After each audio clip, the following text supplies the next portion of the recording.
दोस्तों, आज जो कहानी हम आपको सुनाने जा रहे हैं उसका शीर्षक है चूहे की बेटी।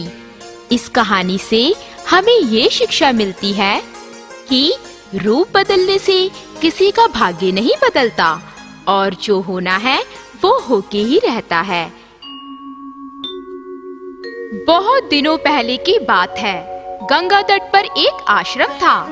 आश्रम में बहुत से साधु महात्मा रहते थे। उन साधु महात्माओं के एक गुरु भी थे। गुरुजी एक सिद्ध महात्मा थे। वे अपने मंत्र की शक्ति से बड़े बड़े अनूठे काम कर सकते थे। एक दिन सुबह के समय गुरुजी आसन लगाए जाप कर रहे थे।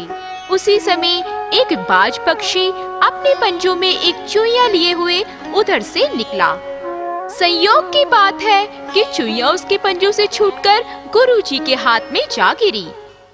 अरे वाह, कितनी सुंदर चुईया है। भूरा रंग, चमकीली आंखें।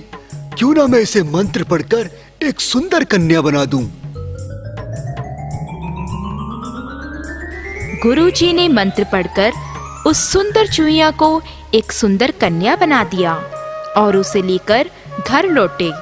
उन्होंने अपनी पत्नी से कहा, तुम प्रतिदिन संतान के लिए कहा करती थी ना, लो मैं तुम्हें एक कन्या दे रहा हूँ।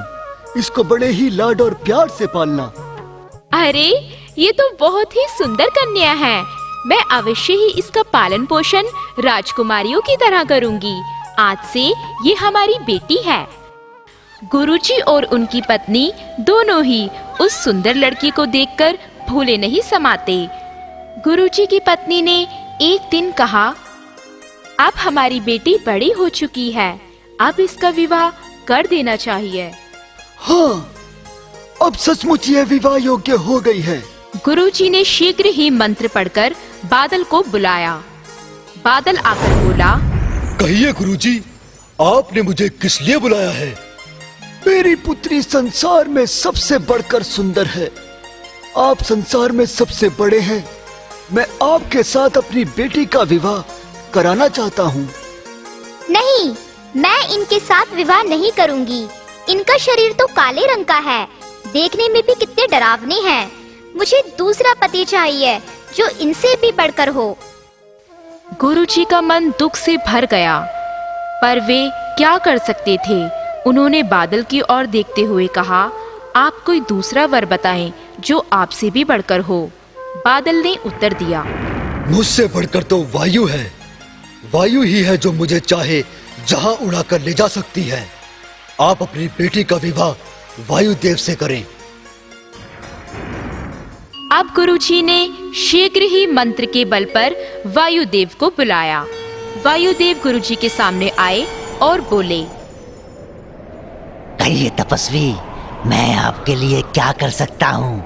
आपने मुझे क्यों बुलाया है? मैं आपके साथ अपनी सुंदर पुत्री का विवाह कराना चाहता हूँ। कृपया उसे ग्रहण कीजिए। गुरुजी अपनी बात खत्म करने ही वाले थे कि बीच में उनकी बेटी बोल पड़ी, मैं इनके साथ कभी भी विवाह नहीं कर सकती। ये तो दिन रात भागते ही रहते हैं, एक क्षण के लिए भी शांत होकर नहीं बैठते। इनके साथ विवाह करने से क्या लाभ? मुझे तो ऐसा पति चाहिए जो इनसे भी बड़ा हो। गुरुजी ने तीखी नजरों से लड़की की ओर देखा और शांत हो गए। उन्होंने वायुदेव से पूछा, आप ही कोई दूसरा वर बताएं जो आपसे भी बड़ा हो। मुझसे बड़ा तो पर्वत है। मैं चाहे जितने ही जोर क्यों न लगा लूं, पर्वत को खिसका नहीं पाता। आप अपनी बेटी का विवाह पर्वत से ही कीजिए। गुरुजी ने शीघ्र ही मंत्र बल से पर्वत को भी बुला लिया। कहिए स्वामी, मैं आपकी क्या सहायता कर सकता हूँ? आप संसार में सबसे बड़े हैं। मैं आपके साथ अपनी पुत्री का विवाह कराना चाहता हूँ। पर लड़की पर्वत को देखते ही क्रोध में आ गई। उसने अपने पैरों को पटकते हुए कहा, नहीं नहीं, मैं इनके साथ विवाह नहीं करूँगी। इनके हृदय में तो पत्थर ही पत्थर भरे पड़े हैं। मुझे इनसे श्रेष्ठ पति चाहिए जो इनसे भी बड़ा हो। गुरुजी ने पर्वत की ओर देखते हुए कहा। हमें बड़ा अफसोस है पर्वतराज। लड़की ही जब तैयार नहीं होती तो हम क्या कर सकते हैं। आप दया करके कोई दूसरा वर बताएं जो आपसे भी बड़ा हो। पर्वत सोचने लगा। पर्वत ने सोचते सोचते कहा, मैं कठोर और ऊंचा अवश्य हूँ, पर चूहा मुझे भी खोदकर खोखला बना देता है। आप अपनी बेटी का विवाह चूहे से ही कीजिए। गुरुजी ने जब चूहे का नाम सुना तो वे मुस्कुरा उठे। उन्होंने जल्दी से मंत्र बल से चूहे को बुलाया। कहिए स्वामी, आपने मुझे किस लिए बुलाया है? गुरुजी कुछ कहें उसके पहले ही चूहे को देखकर बिटिया रानी बोल उठी। अरे पिताजी, यही मेरे पति हैं। मैं इन्हें ही तो ढूंढ रही थी। कृपया आप इन्हीं के साथ मेरा विवाह करें। गुरुजी ने सोचकर मंत्र बल से उस लड़की को फिर से चूहिया बना दिया और फिर चूहा और चूहिया दोनों बड़े मजे से विवाह के सूत्र में बंध गए।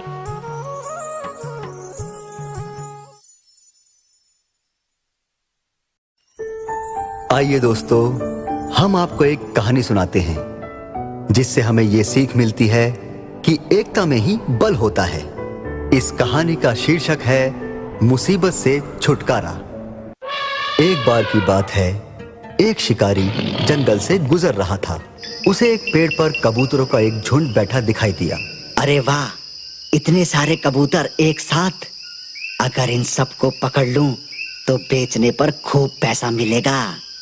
उसने चुपचाप जमीन पर मूंगफली के कुछ दाने फेंक दिए। उन दानों पर उसने एक जाल फैला दिया।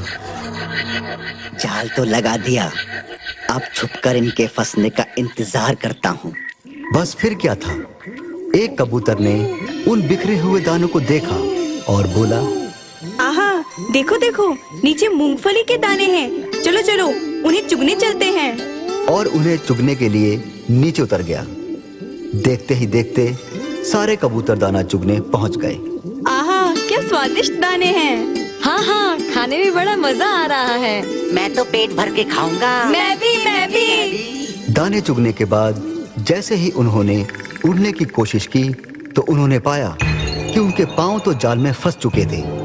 वे घबरा गए। अरे ये क्या हुआ, मेरे तो पैर फंस गए। अरे मेरे भी। मैं भी नहीं निकल पा रहा हूँ। ये किसी शिकारी की चाल है। हाँ हाँ, लगता है किसी ने दाना डाल के हमें अपने जाल में फंसा लिया। और मदद के लिए पुकारने लगे। बचाओ बचाओ, कोई हमारी मदद करो। अचानक एक कबूतर ने कुछ सोचा और बोला, सब शांत हो जाओ, मैंने बचने का एक उपाय सोचा है। जैसा मैं कहूँ सभी वैसा करना। जब मैं 3 तक गिनती गिनूं, सारे मेरे साथ उड़ना शुरू कर देना। कबूतरों को ये तो समझ नहीं आ रहा था कि उससे क्या होने वाला है, परंतु सभी ने हामी भर दी। और उधर पेड़ के पीछे छुपा शिकारी खुश होकर हंसने लगा और जाल की ओर बढ़ने लगा। हा हा हा हा। अरे वाह, इतने सारे कबूतर मेरे जाल में फंस गए। आज तो मजा आ गया। हा हा हा हा हा। जैसे ही शिकारी जाल के नजदीक आया, तभी चतुर कबूतर बोला, 1 2 3, चलो उड़ो। सभी ने इकट्ठे जोर लगाया और शिकारी के जाल समेत उड़ने लगे। शिकारी हक्का बक्का रह गया। अरे अरे अरे, मेरा जाल कहाँ ले जा रहे हो? अरे अरे, मेरा जाल! अरे अरे! शिकारी के हाथ से कबूतर ही नहीं छूटे, बल्कि उसका जाल भी जाता रहा। दूर कहीं कबूतर नीचे उतरे। उनके मददगार चूहे ने अपने तीखे दांतों से सारे जाल को काट दिया और सारे कबूतर आजाद हो गए। कबूतरों को उनकी आजादी एकता के कारण ही मिल सकी। इसलिए दोस्तों, यह कहा जाता है कि एकता में बल है। दोस्तों, आज जो कहानी हम आपको सुनाने जा रहे हैं उसका शीर्षक है खरगोश की चतुराई। इस कहानी से हमें ये शिक्षा मिलती है कि क्रोध मानव का बहुत बड़ा शत्रु होता है। यह मानव को पागल बनाकर अपने भले बुरे की पहचान से भी वंचित कर देता है। अतः हमें क्रोध कभी नहीं करना चाहिए। बहुत समय पहले की बात है, एक बहुत बड़ा वन था। उसमें एक बहुत बड़ा शेर रहा करता था। उसके अत्याचार से वन के सारे जानवर बहुत परेशान रहते थे। शेर रोज शिकार पर जाया करता और जो भी जानवर उसके सामने आता वो उसे मारकर खा जाता। इस तरह वन के सारे जानवर धीरे धीरे खत्म होते जा रहे थे। एक दिन वन के सभी जानवर इकट्ठे हुए और सोचने लगे कि शेर के इस आतंक से कैसे बचा जा सकता है। बहुत सोच विचार करने के बाद जब हल ना निकला तो उन्होंने सोचा क्यों न शेर के पास स्वयं जाकर इसका निर्णय लिया जाए कि इस आतंक से कैसे बचा जा सकता है। शेर ने जब जानवरों को अपने पास आते हुए देखा तो वो खुशी से बोला, अरे वाह, आज तो मेहनत करने की जरूरत ही नहीं है। आज तो सारे जानवर खुद ही मेरे पास आ गए। अब इन्हें मजे से खाऊंगा। जानवरों के नेता ने निवेदन किया, वनराज, आप वन के राजा हैं। वन में रहने वाले हम सभी छोटे छोटे जानवर आपकी प्रजा हैं। हम आपकी सेवा में अपना निवेदन लेकर आए हैं। कृपा करके उसे सुनें। आप प्रतिदिन शिकार के लिए निकलते हैं तो बेचारे बहुत से जानवर मारे जाते हैं। कुछ ऐसे जानवर हैं जो आपको देखकर ही प्राण छोड़ देते हैं। यदि इसी प्रकार जानवर मरते रहे तो कुछ दिनों में वन में एक भी जानवर ना रहेगा। जब आपकी प्रजा ही ना रहेगी तो फिर आपका हुक्म किस पर चलेगा? कौन आपको राजा मानकर आपकी जय जयकार करेगा? हम चाहते हैं कि आपकी जय जयकार होती रहे, आप राजा बने रहें, पर यह तभी हो सकता है जब आप रोज रोज जानवरों को मारना छोड़ दें। पर इसका मतलब ये नहीं कि आप भूखे रहें। हम तो ये चाहते हैं कि आप भूखे भी ना रहें और जानवर भी बेकार ना मारे जाएं। तो क्या किया जाए जिससे हम भूखे भी न रहें और तुम्हारे जानवरों का व्यर्थ मरना भी बंद हो जाए? महाराज, इसके लिए एक उपाय है। हम प्रतिदिन किसी न किसी जानवर को आपके पास भेज दिया करेंगे। आपको शिकार के लिए बाहर निकलना ना पड़ेगा। इससे आपको बैठे बिठाए शिकार मिल जाएगा और जानवर भी व्यर्थ मारे नहीं जाएंगे। हाँ, बात तो तुम्हारी बुद्धिमानी की है, पर सोच लो, यदि एक दिन भी खाली गया तो फिर मैं सारे जानवरों को मारकर वन का सफाया कर दूंगा। नहीं महाराज, हम अपनी ओर से ऐसा अवसर ना आने देंगे। अगले दिन से वादे के अनुसार प्रतिदिन बारी बारी से जंगल का एक जानवर शेर के पास चला जाता। शेर उसको मारकर खा जाता। कुछ दिनों के बाद शेर के पास जाने के लिए एक खरगोश की बारी आई। उसने सोचा, इस प्रकार शेर के पास जाकर उसका शिकार होना तो मूर्खता है। कोई ऐसा उपाय सोचता हूँ जिससे मैं तो बच ही जाऊं और वन के दूसरे जानवर भी बच सकें। आखिर उसने उपाय सोच ही निकाला। खरगोश सोचकर शेर की गुफा की ओर चल पड़ा। वह रास्ते में इतना धीरे धीरे गति से चल रहा था कि शेर के पास पहुंचने में बहुत देर हो गई। इतनी देर के बाद आए, वो भी तुम? जान पड़ता है जानवरों के सिर पर काल नाच रहा है। उन मूर्खों ने ये भी नहीं सोचा कि तुम्हारे छोटे से शरीर से मेरा पेट कैसे भरेगा। मैं अभी वन में जाकर एक एक को मदद चखाता हूँ। महाराज, आप गुस्सा ना हो। जंगल के जानवरों का कुछ भी दोष नहीं है। वे जानते थे कि एक खरगोश आपके लिए पर्याप्त नहीं हो सकता, इसलिए उन्होंने मेरे साथ 5 खरगोश और भेजे थे। 5 खरगोश और भेजे थे? पर वे सब कहाँ हैं? महाराज, जब हम सब आ रहे थे तो रास्ते में हमें एक दूसरा शेर मिला। वे 5 खरगोश मारकर खा गया। मैं तो बड़ी कठिनाई से भागकर आपके पास पहुंच पाया हूँ। क्या कहा तुमने? रास्ते में दूसरा शेर मिला था? वो 5 खरगोश को मारकर खा गया? वो शेर कहाँ मिला था तुम्हें? वे जमीन के भीतर एक गुफा से निकल रहा था। उसने बाहर निकलकर पांचों खरगोशों को खा लिया। मेरी और झपटा पर मैं भाग खड़ा हुआ, आपके पास चला आया। खरगोश के मुंह से दूसरे शेर की कहानी सुनकर शेर बड़े जोर से दहाड़ा। उसकी दहाड़ से वन का पत्ता पत्ता कांप उठा। चलो, अभी मुझे ले चलो उस दुष्ट के पास। चलिए महाराज, वे सचमुच दंड देने के योग्य है। खरगोश शेर को एक कुएं के पास ले गया।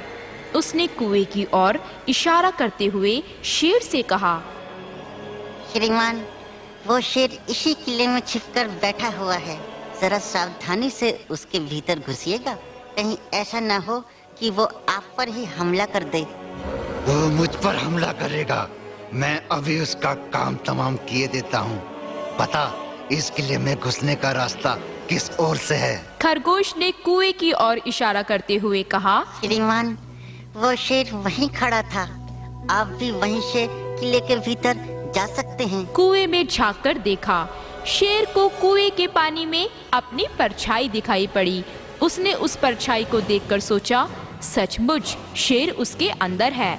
वह दूसरे शेर से युद्ध करने के लिए कुएं के भीतर कूद पड़ा। वह पानी में डूबकर मर गया। शेर के मरने से जंगल के सारे जानवर खुश हो गए और वो वन में आराम से रहने लगे। दोस्तों, आज जो कहानी हम आपको सुनाने जा रहे हैं उसका शीर्षक है बिल्ली की दुष्टता।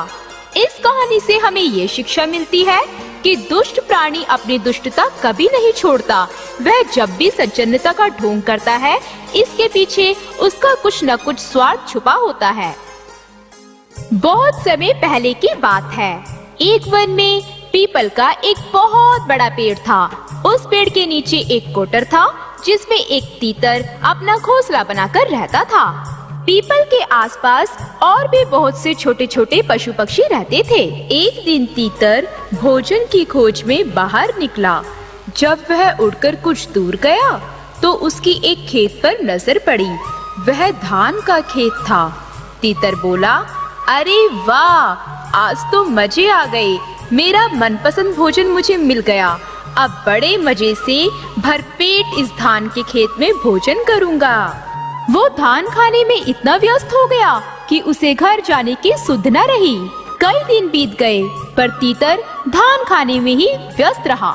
तीतर इधर धान खाने में व्यस्त था और उधर पीपल के पेड़ के नीचे कहीं घूमता घामता एक खरगोश आ पहुंचा।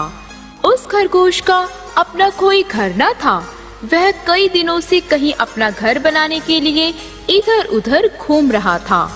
खरगोश ने जब पीपल के पेड़ के नीचे एक घोंसला देखा तो उसने सोचा, क्यों ना इसी को ही अपना घर बना लूं। बस फिर क्या था, खरगोश तीतर के घर में ही रहने लगा और उसे अपना घर समझने लगा। 6-7 दिनों के बाद तीतर को अपने घर की याद आई। वह धान का खेत छोड़कर उड़ पड़ा, अपने घर पहुंच गया। घर पहुंचते ही उसने देखा कि उसके घर में खरगोश अड्डा जमाए बैठा है। तीतर गुस्से से बोला, तुम मेरे घर में घुसकर क्या कर रहे हो? चलो हटो यहाँ से, ये मेरा घर है। तुम्हारा दिमाग तो खराब नहीं है? तुम मेरे घर को अपना घर बता रहे हो? कई दिनों से मैं यहाँ रहता हूँ। ये तुम्हारा नहीं, मेरा घर है। तुम्हारा दिमाग तो खराब नहीं है, ये मेरा घर है।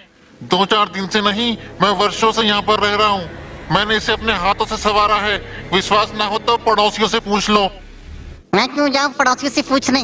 खाली मकान में जो रहता है मकान उसी का हो जाता है। तुम्हें मेरी बात पे विश्वास नहीं तो तुम ही जाकर पूछ लो ना। तीतर और खरगोश की तू मैं सुनकर दूसरे पशु पक्षी भी आ गए और वो उन दोनों के झगड़े को शांत करने की कोशिश करने लगे।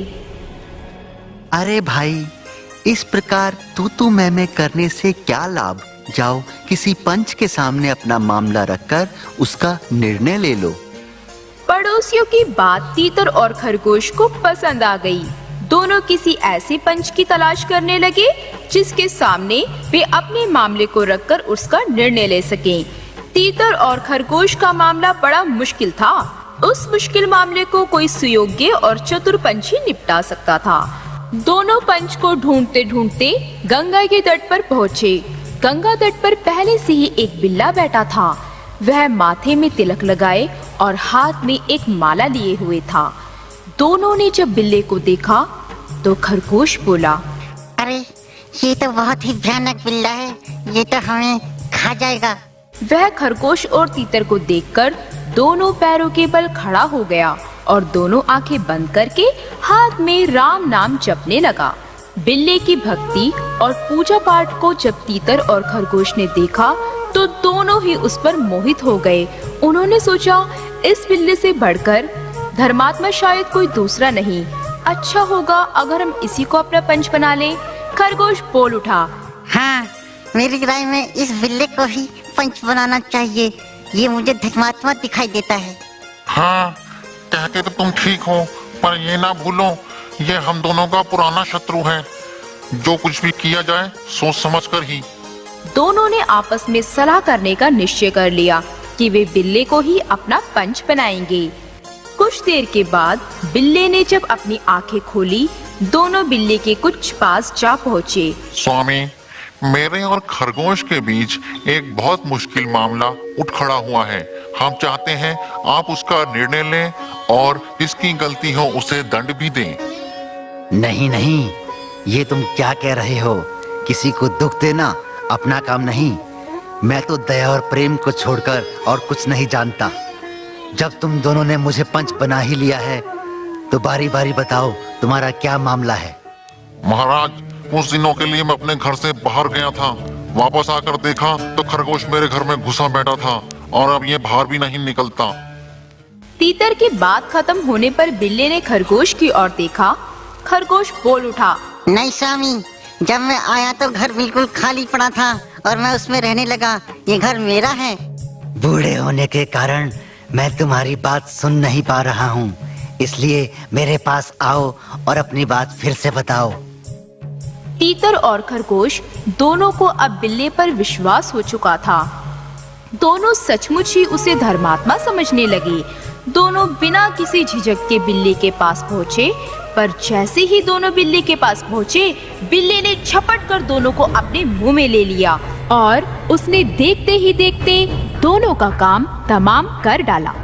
इस कहानी से हमें ये शिक्षा मिलती है कि दुष्ट प्राणी अपनी दुष्टता कभी नहीं छोड़ता। वह जब भी सज्जनता का ढोंग करता है, इसके पीछे उसका कुछ न कुछ स्वार्थ छुपा होता है।